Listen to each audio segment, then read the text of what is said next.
mix this up more so you'll be confused for the next round. Okay. The council passed sick leave for restaurant workers and a citywide increase in the minimum wage.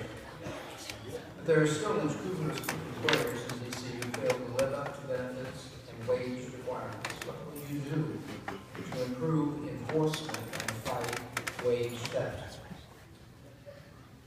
Well, first of all, we are looking now at what the level of enforcement officials is. How many people do we have working in that area? And as we improve wages for people, the challenge will be to be able to ensure we have enough people who go out into these restaurants and other places of work in the District of Columbia and ensure that people, in fact, are paying the wages that are required.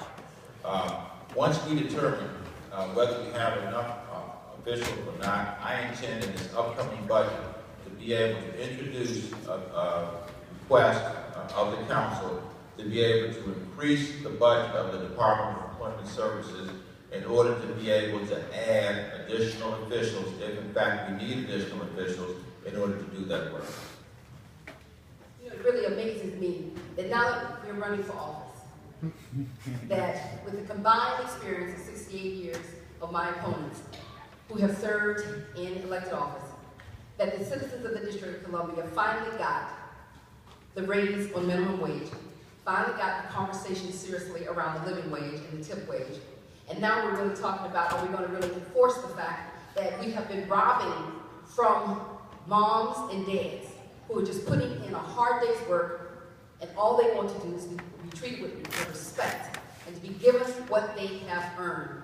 And if we're going to be a city that works for everyone, it's the leadership that has to be provided. And as your next mayor, I will make sure that the types of individuals that are put in place, who are the executives, who are there to enforce those laws, have the resources that they need.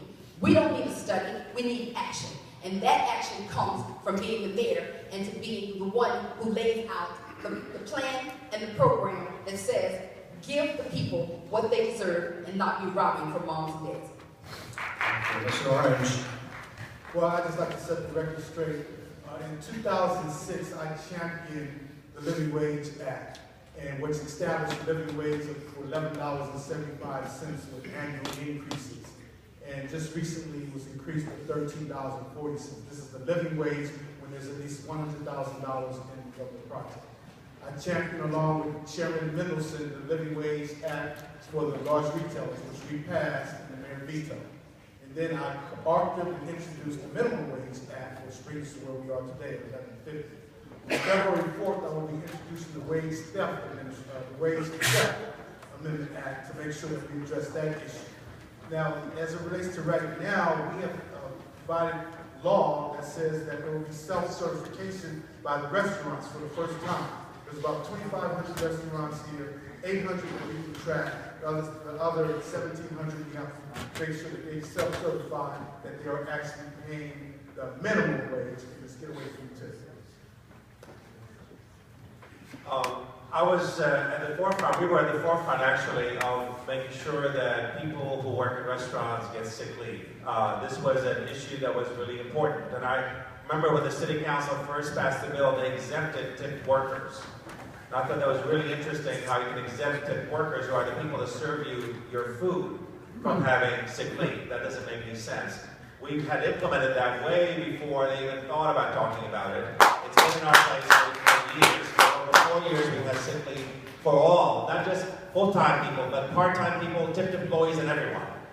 On the idea of enforcement, absolutely. We need to hire more people in order to enforce the laws. It's that simple.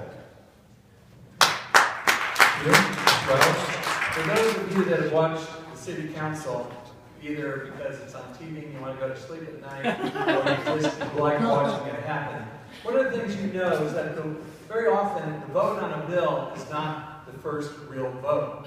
The vote on a bill is often something like the vote to table the bill. When we first passed Paid Sick and Safe Leave Act, the real vote on that act was the vote to table. That was the vote to kill the bill. Vince Gray, Jack Evans voted to table indefinitely to kill the bill.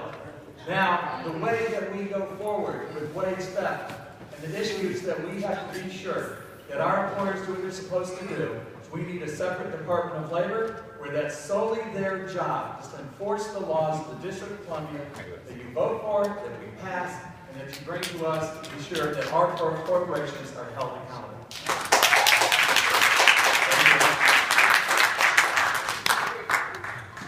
The next question allow you 2 minutes to answer. I think it will be a challenge.